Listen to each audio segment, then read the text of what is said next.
Okay.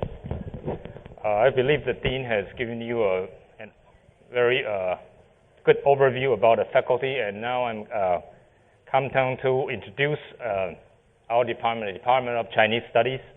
Okay. This is what our department looks like. Okay. And just briefly touch on the historical background. The National University of Singapore is a combination of the old Nanyang University and University of Singapore. Okay. I'm not going to talk about historical or political significance here, but I think the great significance for me is that we have all their old collections. So our collection is, I think, is the best in this region. Okay. Okay.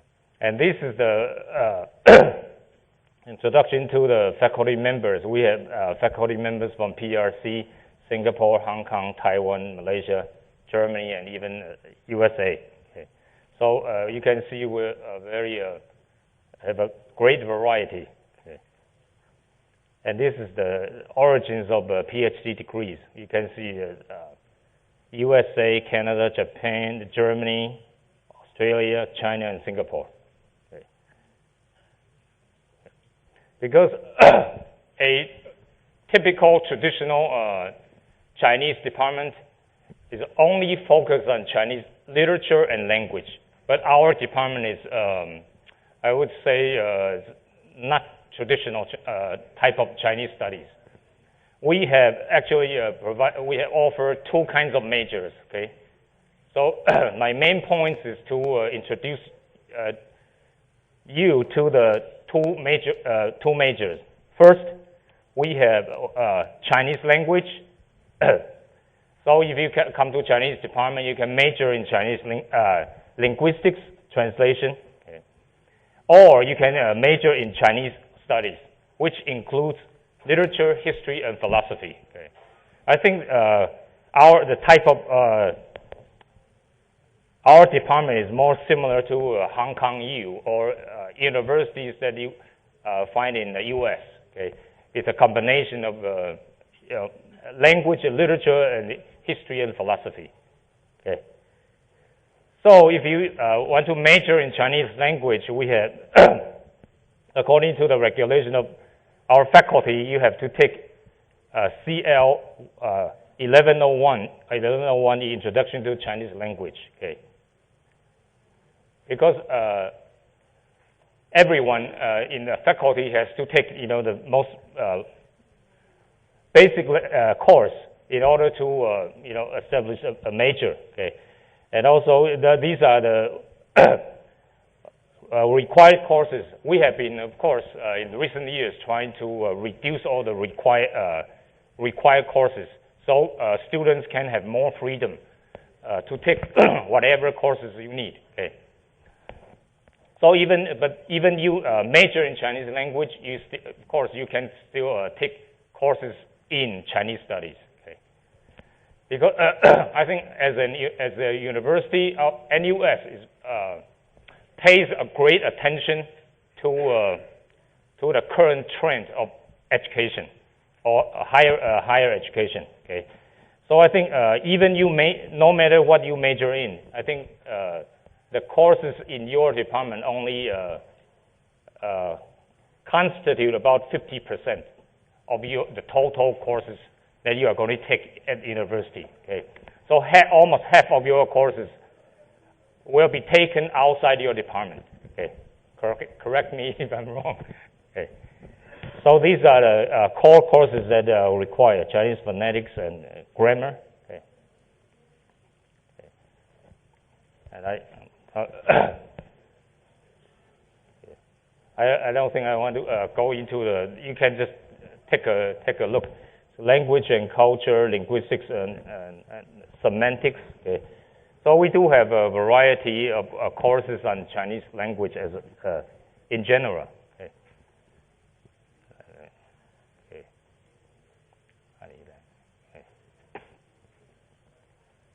Okay. And part of our part of the program, Chinese language program, also includes translation. The reason I want to single out the translation is because it is probably most practical, okay? And the most students will be interested in, okay? So we do offer basic translation and interpretation, okay? Oral translation, okay? And also we are planning to establish a program with Chinese University of Hong Kong, okay? So we can, improve our translation program, okay? Maybe a kind of a double degree or a diploma certificate kind of program, okay? So this is part of the Chinese language major, okay? And the second major that we offer is called Chinese studies. Okay? The traditional Chinese studies only includes literature, of course, classical and modern literature. Okay? But our Chinese studies actually includes literature, history, and philosophy. Okay? So we do have classical literature. I know this is even in China or Taiwan or Hong Kong, right? They have been reducing the readings in classical language. Okay, so kids nowadays don't read classical Chinese very well. Okay, but I think in our department we still maintain a balance between classical literature and modern and contemporary literature. Okay, so actually in our department you can get both. Okay. And the second part of the Chinese studies is history. Okay? Of course, from the most ancient times, to the contemporary China. Okay, you can we offer a lot of courses. Okay, you can. Sorry, it's Chinese. Okay. Anyway, this is like modern history, cultural history, regional history, and history of economical.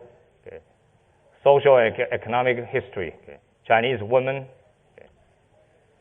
And also we do have some specialists on contemporary China. So if you want to know about Chinese the situations, political and all kinds of situations in modern China, contemporary China, you can take courses like 中国商务 Chinese business. I mean, in order to do business in China, you can't just know, I can speak simple Chinese. That's not enough, right? You can't just say, hey, how much is this?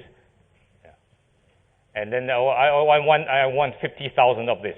Okay, let's sign the contract. This doesn't work that way, right?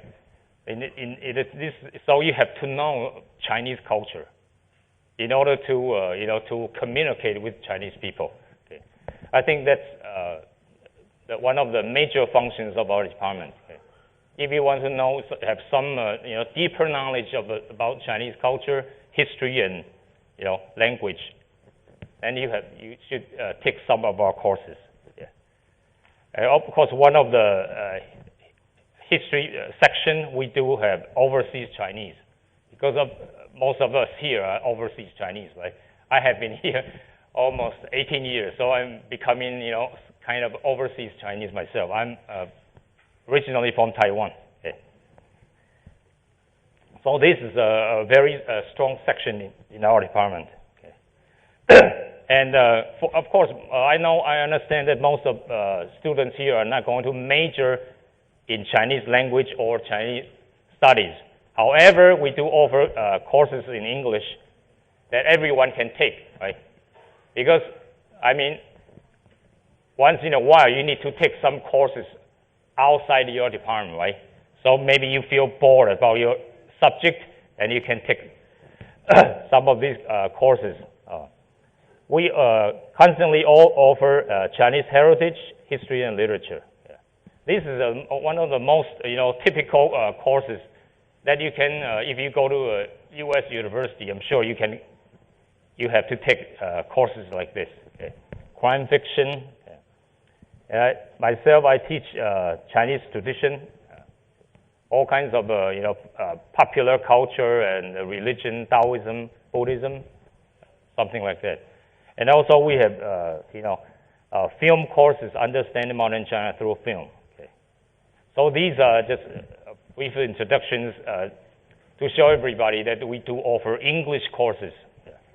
So our department is really emphasize the bilingual part, because the better your English and Chinese are, right, the better chances you will have to get a good job. Okay. To know one language is not enough.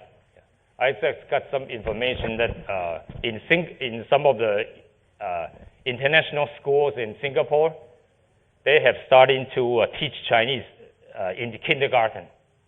Chinese, I mean, they all speak English, of course, but the only foreign language required in kindergarten is Chinese. Because according to the UN investigation, Chinese language is the most difficult in the world. Yeah. Believe it or not. Yeah, especially the writing part. Yeah. Finally, we also have a double degree program with Peking University, and in both language and literature. Okay. So if you want to get a double degree in MA, then you can welcome to join our program. Okay. These are just our faculty members, teachers would take students to China to conduct some field work. This is taken in Fujian. Okay, and Jilongpo, Kuala Lumpur. Okay, that's about it. Yeah, if you have any questions, please. Thank you.